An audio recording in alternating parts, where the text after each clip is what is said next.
There was a suggestion on the message board recently to go through one of Karpov's constriction games, and I'm very happy to oblige. I already have a playlist with a few of Karpov's games, so let's add to it. So this was played in 1977, so that period between 1975 and 1980 I always think of as being Karpov's golden era, where he really dominated top-level chess.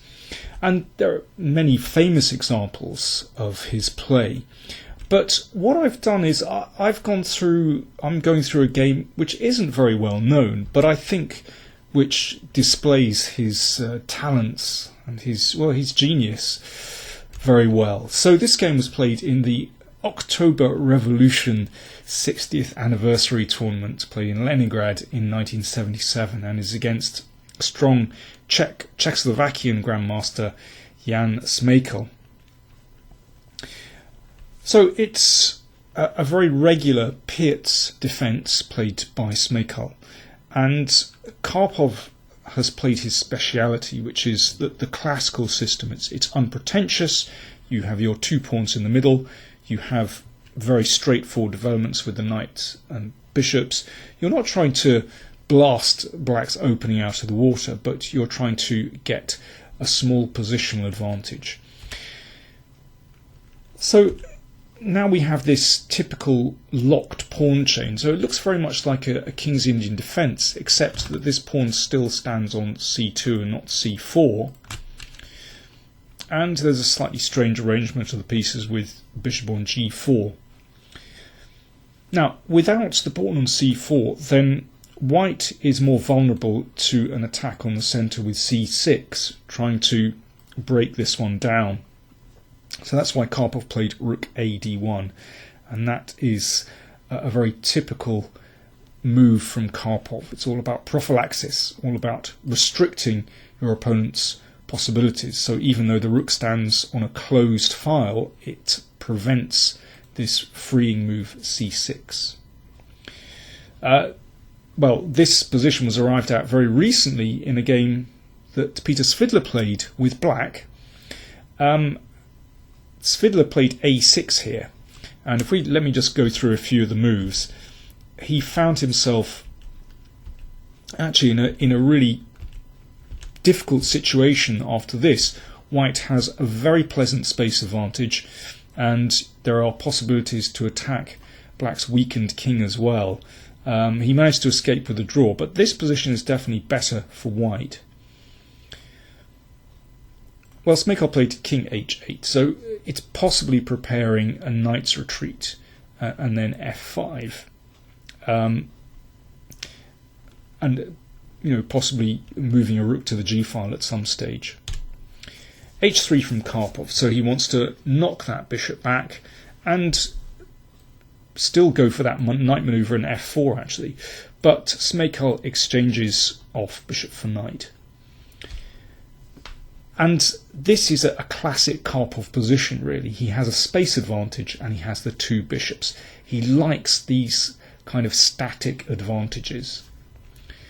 Now, it's very important to be able to deal with this f-pawn advance, and that's what Karpov does now by retreating the bishop. And now if you play f3, this really gives black exactly what he wants, and followed by the pawn storm, the classic pawn storm on the king side. And where is white's queen side play here? There's no pawn on to go to c5 very quickly. So it's important this is blocked. f4 played by Karpov. Good move, he senses the danger. But even so, I mean, to my eyes, I wouldn't be completely sure about playing this move, because it does mean that this bishop's diagonal is going to open up. It also gives black the opportunity to occupy the e5 square with a knight, which certainly doesn't look bad. But I think this shows with this move, well, this whole strategy that Karpov employs, that his judgment is absolutely spot on. So let's see what happens. By the way, this position was reached in another of Karpov's games a few months previous to this, and this was against the English Grandmaster Ray Keane, who sacrificed a pawn here with g5, continuing the kingside attack, but actually black simply doesn't have enough compensation for the pawn, and once that bishop reaches this tremendous diagonal, black is really struggling, and Karpov won a smooth game. Smejkal played a6, slightly mysterious move, but at some point it might be useful that this pawn can't be taken, and perhaps preventing a knight b5, maybe preparing b5 as well. So Karpov exchanges. So as I said, at first glance it looks slightly odd to bring this knight to a very nice square in the middle, but it's very important that all these entry squares for the knight are actually covered, and Karpov makes sure of that, so that knight can't hop into these squares. And now he plays very calmly. He simply doubles on the f-file. And this means that at some moment one side is going to have to break the tension. And this is what Karpov wants. Really what he's doing is he wants to clear the middle of the board and get in on these light squares. This is what it's all about. e6, perhaps with a knight on a good day, if that flew in via e4 and g5, perhaps with the bishop on this diagonal. If white can occupy that square, then he'd be doing pretty well. But this is a very long-term strategy, and at the moment it seems that this square is more important. Now black is probably going to have to give up this point f5 or exchange, but he does so immediately, doesn't see any danger. So these are exchanged, rooks exchanged. Now this is important. This knight, black knight, is coming to f5, so Karpov just steps out of range with the bishop, an accurate move. And now you can see that the g5 square, well, it's getting closer to white's objective to come in to e6, so h6 was played. Now black probably has to do this, but you can see that black's king is now slightly more insecure than it was a couple of moments ago.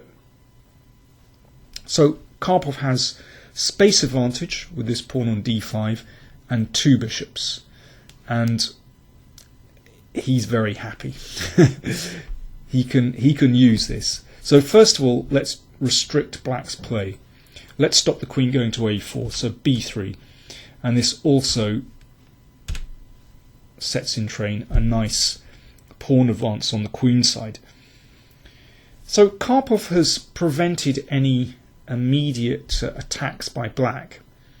I suppose the question is, well, what would white do if black does nothing? Supposing black just shifted his king back and forth here. Well, white does have a plan. You can advance on the queen side. Well, first of all, you could put that pawn on a5 to restrict these two, and then you could play c5, and you can see that the position is opening up for those bishops on the queen side. If this is exchanged, then, well, you could recapture with either piece, but it seems nice to get in with the knight on these squares. And if black doesn't exchange, then, well, c6 becomes a possibility to try and grab this pawn, but of course just exchanging on d6 to weaken that pawn. So white has things to do, basically, if black sits there.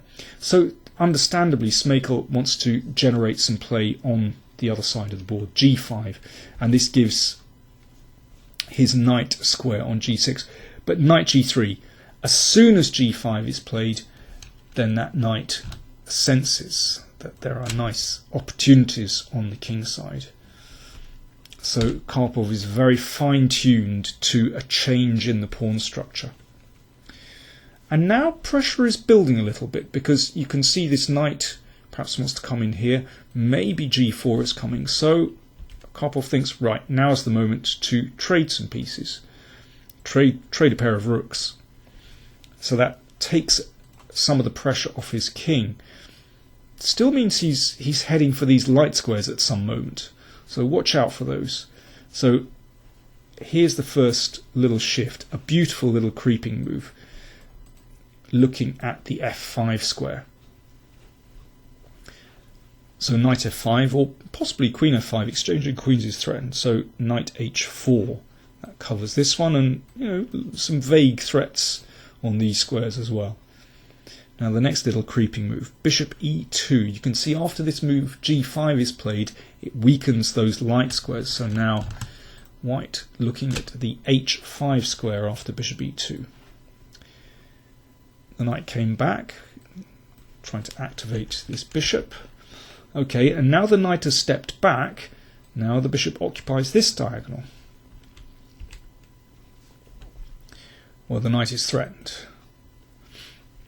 It could leap forward, but then knight f4. So Karpov just plays modestly at this moment. Bishop f2, still eyeing the f5 square. Knight f4 looks a little bit scary.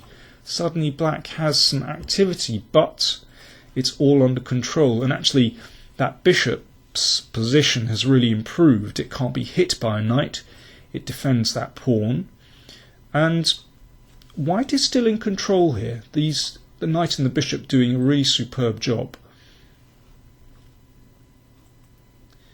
And now this next move is really great. It seems as though black is doing something. It'd be nice to trade those bishops, but queen d1, excellent move, covering the d4 square and also looking at g4 and h5. So here we go.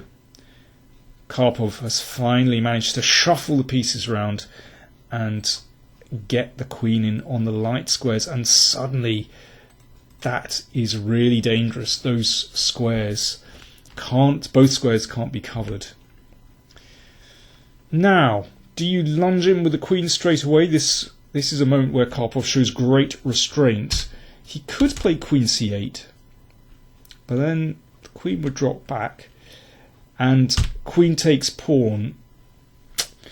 You can sense that for a moment the queen is offside and black must have something. I doubt whether Karpov even entertained this possibility in his mind at all.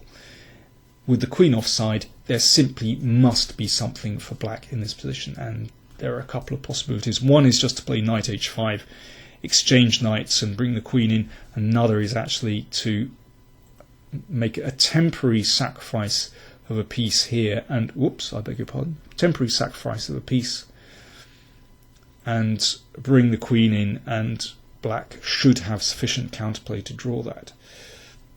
So first of all, Karpov makes sure everything is right, and bishop e3 is a tricky move because you can see that white wants to eliminate that knight and throw in a huge fork on h5. So that's why the king moved, and only now queen c8. Now this is around about move 33, and the time control in those days was 40 moves in 2.5 hours. So they're coming up to the time control, and I have no doubt that Smejkal was in time pressure. He was just a habitual time pressure offender, always in time pressure. Sometimes played very skillfully, but in those days, in Karpov's early career, he played so quickly and fluently, and playing with such momentum, it's very hard to handle a position like this when you're on the defensive. Here Smejkal went back with queen e7. Now my computer tells me that knight takes g2 unbelievably is a decent move here. Obviously if that is taken, then you can take on g3, but it looks fatal for black to do this. The knight hits the queen, this queen is lurking. You can play bishop takes knight on the next turn, but there's a remarkable save here. Bishop h2, an extraordinary move, with the idea king takes queen check and then queen takes bishop. I mean, even that isn't clear, but there's no way that one would be able to see these kind of tactics when short of time, even given a decent amount of time. Smejkal played the obvious move, queen e7, defending c7. And bishop h7 is a killer. So Karpov has wormed his way into black's position. You can see it all stemmed from g5. Black had to do something, but you can see it created fatal weaknesses on these light squares, although it takes a brilliant technician such as Karpov to exploit those weaknesses. And here there's no real defence. Queen g8 followed by knight e4. Of course the queen can go back, but then queen takes pawn check, and that's everything is collapsing. Smejkal played knight takes pawn check, but after queen takes, everything was still covered. Black is just a piece down. Brilliant, brilliant positional victory from Karpov. And I think, this shows three aspects to his play. Prophylaxis, restricting his opponent's possibilities. His great judgment. He likes the two bishops. He likes a space advantage. And he likes a healthy pawn structure. And has great faith that his position is basically better and that he can use these. And then, of course, brilliant manoeuvring to exploit Black's weaknesses. Thanks for watching. Do have a look at the rest of the Karpov playlist.